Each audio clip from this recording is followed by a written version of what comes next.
A very warm good morning all of you. How are you all?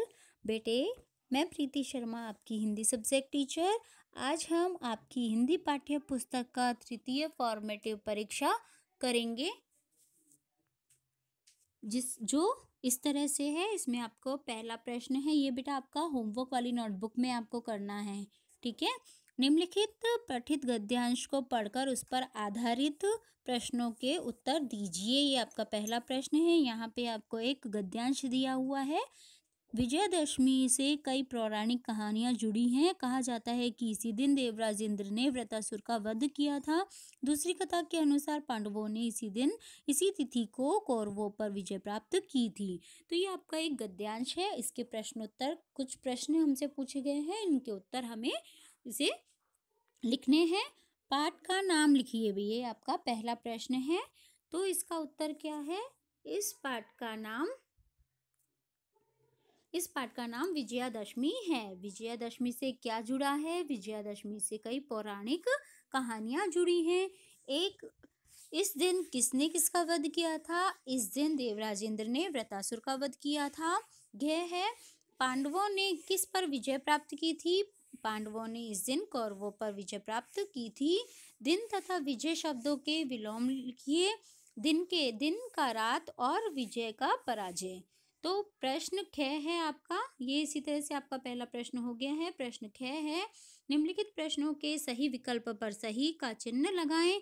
इसमें पहला है, ईश्वर चंद्र विद्यासागर को कहा गया है विद्वान कूली। विद्वान कूली पे आप टिक मार्क लगाएंगे। ईश्वर चंद्र विद्यासागर ने युवक को सीख दी आत्मनिर्भरता की।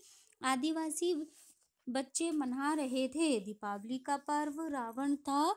दोनों विकल्प सही हैं। चुन्नू और मुन्नी चढ़ रहे थे पहाड़ी पर।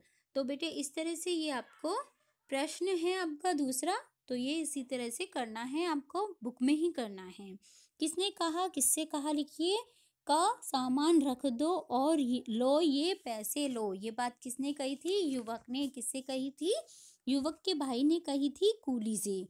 ख, आप क्यों खड़े हैं, आपको क्या चाहिए। ये बात किससे कही थी? ये बात विद्यासागर ने युवक से कही थी। गए है, तुम डर के मारे एक तिल्ली जलाकर भी अपने हाथ में पकड़े नहीं रह सकते। ये बात बालक चंद्रशेखर ने मेहताब की माचिस वाले बालक से कही थी। घ है, जो कुछ भी कहा है वह करके दिखाओ तब जानू। मेहताब की माचिस वाले बालक ने चंद्रशेखर से ये बात कही थी। प्रश्न 4 है, प्रश्नों के उत्तर संक्षिप्त में लिखिए। इसमें मतलब एक लाइन में आपको इन प्रश्नों के उत्तर लिखने हैं। संक्षिप्त मतलब छोटे रूप में लिखने हैं। कारक चिन्ह कितने होते हैं? कारक चिन्ह 8 प्रकार के होते हैं। आप सब यहाँ क्यों खड़े हैं? आपको किससे मिलना है? प्रयुक्त सर्वनाम शब्दों को छांटकर लिखो। मतलब इस सेंटेंस में जो सर्वनाम शब्द हैं वो आपको छांट कर लिखने हैं। तो इसमें आप, यहाँ, आपको, किससे, ये शब्द क्या हैं? सर्वनाम शब्द हैं। दुखी, प्रसन्न, बूढ़ा, खुशी, इन शब्दों को भाववाचक संज्ञा में बदलें। तो इसमें दुखी का होगा दुख, प्रसन्न प्रसन्नता, बूढ़ा बुढ़ापा, खुश खुशी, है ना। तो इस तरह से आपको भाववाचक संज्ञा में बदलकर लिखना है। अगला प्रश्न है, फुलझड़ी, बच्चा, शिष्य, कमरा, इन शब्दों को बहुवचन में बदलें। फुलझड़ी का होगा फुलझड़ियाँ, बच्चा बच्चे, शिष्य शिष्य, कमरा कमरे। इस तरह से आपको आपका प्रश्न 4 करना है। प्रश्न 5 में फिर हमें कुछ प्रश्नों के उत्तर प्रश्न पूछे गए हैं जिनके उत्तर हमें लिखने हैं। निम्नलिखित प्रश्नों के उत्तर दीजिए। क्या है? चंद्रशेखर के पिता घबराकर घटनास्थल की ओर क्यों भागे? बालकों द्वारा घटना का विवरण सुनकर चंद्रशेखर के पिता घबराकर घटनास्थल की ओर भागे। विजयादशमी को असत्य पर सत्य, अधर्म पर धर्म की जीत क्यों माना जाता है?